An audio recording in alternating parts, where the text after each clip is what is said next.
Hello there, and welcome to our Shield of the Sun video. In this video, what I'd like to do is actually cover some basis with some other videos I did where I covered a topic noted as the Thule Society at one time and talked about space and things of that nature, Apollo 20 and such. You might remember a lot of this. So let's first get into some understanding with it. So, when it comes to the knowledge of the Vril Society, there's factual information regarding it, and then there's conspiracy theories regarding it. Most of what you got from me and others are conspiracy theories. There was this admiral who supposedly, William, whatever the heck, and another admiral named Rico Bada, whatever the heck, and then that whole story is a conspiracy theory that's a lie. There was also shark hunters, the whole thing, Hitler is alive, Argentina, blah, blah, blah, blah, blah. That's also a conspiracy theory. That's a lie. That didn't happen either. And then, of course, there's Apollo 20 and Lucia's book and blah, blah, but that's also a conspiracy theory. That's a lie. That didn't happen. So there wasn't a William Rutledge, but there was a NASA. There was an Apollo 17, or excuse me, an Apollo 18, 19, and 20. Those are conspiracy theories. There was an Apollo 17. That did happen. And so let's talk about it. So to get into this subject matter, let's first understand the matter of the Vril Society. So let's talk a little bit about what the Vril Society actually was. So the Vril Society was actually formulated by the Thule Society. The Thule Society consisted of upscale persons who were into Satanism. So at the time of their rise, the situation you had going on in Germany was that Germany had lost World War I and had a large surplus of fathers that were killed off. So that means a lot of men were dead. And when a lot of men were dead, this left a lot of women to be abandoned with the children, and a lot of them could not afford these children. So there were massive amounts of children that were given over to orphanages. And unfortunately, a lot of Satanists preyed upon them for satanic rituals. So within these satanic rituals, this is what certain members of the Thule Society were. You see, the Thule Society on a whole consisted of nobles who were interested in all manner of quasi-like desires and fun things. Like most of it was just sex and drug parties. But then some of them got more darker and deeper into more disturbing matters. And so these members of the Thule Society who did so consisted of barons, they consisted of landholders. Some of them had heritages they were born with. Some of them bought titles and they bought things. They became lords and such by having a bunch of money. And they didn't all just come from Germany either. They came from other European countries and even from the United States and other places around the earth. Certain like persons found themselves with common interests, and then they were hanging out with the Thule and then became members of the Thule and then got in, and then certain persons from that person came into this. So this is to show you how selective, or to say how small this group was, but they ended up doing damage. So to understand it, these Thule members got together, and the women that were assigned to them were satanic witches. So these were satanic women. A lot of them were started out as wives of other Thule male members. Some were in the fashion industry. Some were in the culinary industry. Some are, other jobs in other areas of work. Secretaries, most of them, a lot of them. Some were drivers. There was that. So they were just into a bunch of stuff. But to understand, they became rich, filthy rich ladies who got attached to these persons, and they were into Satanism and witchcraft. And a lot of them took pictures and posed for a lot of stupid photographs. So to understand it, these men and women who were brothers and sisters of a satanic coven, as they called themselves, became the Vril Society.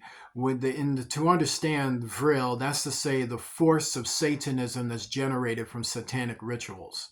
So what they did was they preyed upon these children and managed to get their hands on them, and illegally went at them and Satanic ritually killed them. So yes, the government of Germany at that time, this was all illegal according to their laws. It's just that they didn't care. So that they went and killed children to engage in satanic rituals and perform these satanic rituals on themselves. So they committed satanic ritual abuse on each other, and they committed satanic ritual abuse and murder. And before I continue, if there's any kids at home, please have your parents watch this video with you or explain the matters that you saw to your parents. And if you want to leave me any comments, parents, I'd be happy to answer them. So they engage in satanic ritual murders on children and even adults and even other members of the group, and would conjure fallen angels and demons by reciting formula, incantations, and spells, but the channeling and Babel chanting for these demons to invoke their name and presence at the moment of the ritual, which would send a surge of demonic energy and possession into their very celestial force and being. And thus, as the celestial force feeds on it into your flesh, that moment is called vril. So they look for vril. So vril is the moment of when energy converges from an outside interdimensional dark portal to their celestial force, which infusionates into their skin. And hence that becomes vril. And vril is generated through the rituals they do. So when vril happens, what also happens is that the interdimensional doors swing open and fallen angels appear. And when fallen angels appear in our realm, they've been magnetized to the location for which their spear has manifested. So the spear manifests in that region, then they come through the region. When fallen angels manifest, they take transmorphic shapes. So sometimes they can appear as a UFO, like a living ship. Sometimes they'll appear in other ways, maybe a beastoid, a giant, a necrocolitane giant, or sometimes they'll appear as a humanoid. They'll look human, or have certain features that will show you. Maybe their ears could be funny, the eyes, the nose, something about their presence themselves.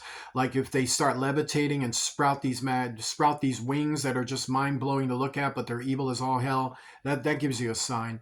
And or they can appear as light, fair beings of goldenness and fairness and all like that, like a Hallmark card, but all disturbing like. So, they can appear like that.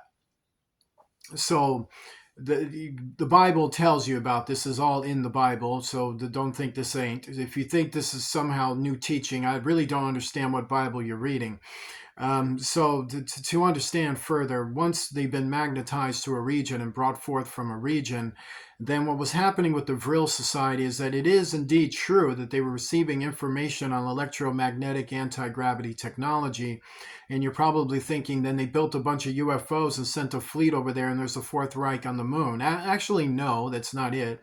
They did draw scientific blueprints on these things, but they had no way of building them. They had no way of constructing them. They had no way of making any of them. None of these things were in any kind of distribution or blueprint. Now, they did have things they experimented with, of course. They had a few models. They had a few jets. They had a few things they outfitted with electromagnetic anti-gravity technology. They weren't too good at it, by the way. A lot of it exploded. A lot of it was decimated. A lot of the parts and pieces were divvied up by us after the war, because I think we were more honorable with these things, whereas they're not. But to understand, we didn't take over factories in Antarctica and all of this stuff and find a bunch of secret Nazi stuff. That's a conspiracy theory. That wasn't what happened. That never happened. So to understand it, they did draw blueprints. They did try experiments, but they all failed. The only kind of experiments you know of are the ones they've been charged for war crimes against. Like that was true, but not true in the way you think in the conspiracy theory. But they were like, it was more like Frankenstein, and they were cannibalistic Satanist doctors who did pagan electronic experiments and mind-altering experiments by opening up someone's brain and literally finding parts and pieces to play with. So they did do that, and then that is recorded and known. But as for, hiding Hitler and all of that never happened. So that wasn't the case. So, but you might be thinking, what about the space trips? So let's talk about Hanabu. So there was Hanabu 1, 2, and 3. And the story is Hanabu 1 and 2 went to the moon, and Hanabu 3 went to Mars and got caught on an elliptical orbit or some crazy story like that. So actually, that is not the case of it. To understand, Hanabu was a fallen angel that was able to transmorphically take onto a living vessel. It was a cherubim fallen angel. Hanabu 2 was the same. It was a cherubim fallen angel. And Hanabu 3 was a cherubim fallen angel. And what do fallen angels do in UFO form? They abduct people, is what they do. So when they abduct people, many times people what? They don't always return home, do they? Sometimes they do, and sometimes they don't. And sometimes you find pieces of them, and sometimes you don't find them at all. So have you ever wondered what happens? The Bible tells you the worlds have been framed by God, and the fallen angels fell down to the second heavens and were encapsulated in interdimensional spheres throughout the second heavens as a circulatory travel from those worlds to these worlds, and they come to rob, destroy, and kill. So let's look at the word rob. So what would they be trying to rob? Human lives. They would be seeking to abduct people. So this is in the Bible. So therefore the fallen angels, as Hanabu 1, 2 of 3, abducted various members of the Thule Society and the Nazis and from the Thule and from other groups. They even abducted other soldiers and other civilians. And occasionally, every now and then, drops them off on the moon, drops them off on other worlds and other moons. Most of them were food by the time the week was up, or maybe 5 minutes and 10 minutes. And some were human slaves and then put to death. So to understand, the Nazis did know that there were bases on the moon, but they weren't bases. They were called stations, and these stations were actually principality kingdoms of fallen angels and demons that had a physical temporal space on the moon because they built it, meaning the Nephilim did, meaning the Nephilim, their children, were these moon beings that they had created on the moon, and that's what they call themselves, or abominations that live on the moon, and they constructed base stations called kingdoms for the principalities of the fallen angels to have a place where an interdimensional sphere was built so that the fallen angels and the demons can travel in between two worlds from the unseen dimensional sphere they live in and can come through on the temporal plane through that station, which was built by Nephilim beings on the moon or Mars or Mercury or Venus or other worlds, if you like. Throughout all four quadrants of the universe. In fact, these cockroach fallen angels and demons are throughout the circuits, crawling everywhere, and occasionally getting dropped off in the boxes for which have been left to them on these other worlds. So some of these persons, like in the Vril and in the Nazis, they were sent there, and boom, boom, bam, they're gone. So so understand that NASA and other space agencies around the world, they build satellite stations or stations out there orbiting in space. You don't know the localities of them, and you shouldn't, because it's none of your business. So to understand it, if you had to be told of all this information, that means the Satanists learn all this information, and the Satanists who open up interdimensional doors by what I just explained, like they engage in formulation, incantations, and conjuring to summon atmospheric demons from space, to open up portals in space, which could zero in on a locality on, say, an orbiting space station. And then the next thing you know, these satanic remote viewers get a locality pinpoint on a space station, and then now the space station's got problems for which only a spiritual deliverance is going to have to come by weight of remote force of angelic presence and the warriors that God sends to fight unseen battles, according to the Bible in Revelation. So to understand even further, this is why, observation to what's already there is put in place, and why observation is extremely classified, because Satanists use that information to rob, destroy, and kill matters that were ordained by God. So governments were ordained by God to operate in the projects for which have been given to them as national security to defend us from things, according to the Bible, that are seen and unseen. And therefore, if we go and tell people, well, if they go and say, hey, here's what's going on, Well, have you read the Bible lately? Why am I going to tell you what's going on if you haven't even read the Bible and you don't even know the truth of these matters, and you're on the fences with them, and you want to debate with me about religious beliefs and verses and all kinds of stuff, and then this is what's actually going on while you want to talk about what you think is going on. That's just not going to fly in any military operation. NASA is still, at the end of the day, a military branch. Which has public service, of course, like any military branch does, really, And then somebody might say, well, we're paying for it. Actually, what you're paying for is for us to protect you. So obey the law, okay? Well, just try not to speed, try not to flood the streets with satanic stalking groups, and try not to engage in federal crimes of nepotism and bestiality and brutality and homicide and infanticide and in all manner. I mean, be a good citizen, okay? Like that's what the government would tell you, like, and rightly so, they should. And so to understand even further about this particular happenstance, so let's talk a little bit about Apollo 20. So what was that exactly? Apollo 20 was actually footage from Apollo 12. So to understand, let's talk about the first valley of it, where you see this camera coming up close. Well, it's actually a camera that's recorded off the mind of somebody who is remote viewing the moon. So it's a camera that records images from the mind in the remote viewing state. And thus what you saw was remote viewing, at least for those first few minutes. And then after that, when you saw the what you would call the lunar module coming down on a certain technology, it's none of your business. And then it's just floating around down in there. That's actually them about to land on an actual ship on the moon, or close to it, in fact. They're going to go through the backside of it, but when they do, they're going to land in this canyon that has a smaller vessel there. And both of these are called arcs, and this was actually described to you in the Bible. So that large ship is called an ark. That's what an ark looks like. And the smaller one, it's a smaller ark. It's it's like, family size. And so that's what these two are. And they weren't discovered. They were already there. It was Apollo 12 went there to take pictures and look through it and see what, just ignoring that stuff because it was safe to do so, and it gives us intel or gave NASA intel on that. Now, I know you're going to say, man, that sounds like a conspiracy theory. Well, it does, doesn't it? I mean, it does sound like a conspiracy theory, just like Apollo 20 does, right? That's a conspiracy theory, but yet Apollo 12, well, the very video footage itself shows you that, and the astronaut that was at Apollo 12 is in the footage where that dead body is at. Yeah, that's actually a human corpse. It's not an alien, it's a human corpse.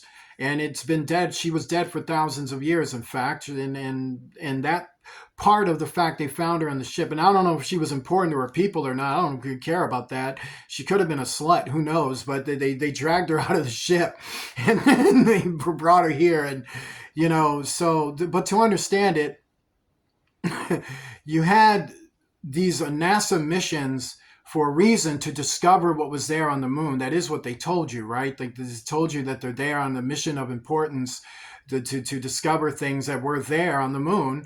And then you wanted more information. They couldn't give you that because there was classified sensitive information for which left you in the hands of you to learn more through biblical parameters, which can only be read. Meaning, if you want to know about the space, you got to know spiritual matters first. You got to know the Bible, and then you can learn about space. Till then, they can't tell you anything because, and then also, they're the ones on the mission. They're Satanists that remote view, and it's a bunch of nonsense at the end of the day to have to really get into detail about things you already do know. So to understand further, and that's how I feel about that. I really feel that NASA hasn't done anything wrong. The CIA hasn't done anything wrong. Space Force, there's no conspiracy theory. There's no conspiracy with that other than the conspiracy theories that want you to think otherwise. So this is where I'm coming with it. So soon I'll be doing a video about Obadiah. I would like to talk about that more. And that's something that I think is a heavy one too that I'm going to get into next. So with that being stated, to understand, there was no Apollo 20. What Apollo 12 found wasn't something they were looking to conceal. That was stuff that was already described there. And NASA astronauts were telling people there were things they're seeking to discover and learn more. And thus they are telling you, you're just not understanding it because you don't want to understand history, which can only be your own responsibility to learn. I pray, Father God Almighty, to bring us all together to deliver us from every evil and from every objection to the truth, that we worship you in spirit and truth. In Jesus Christ's name, amen.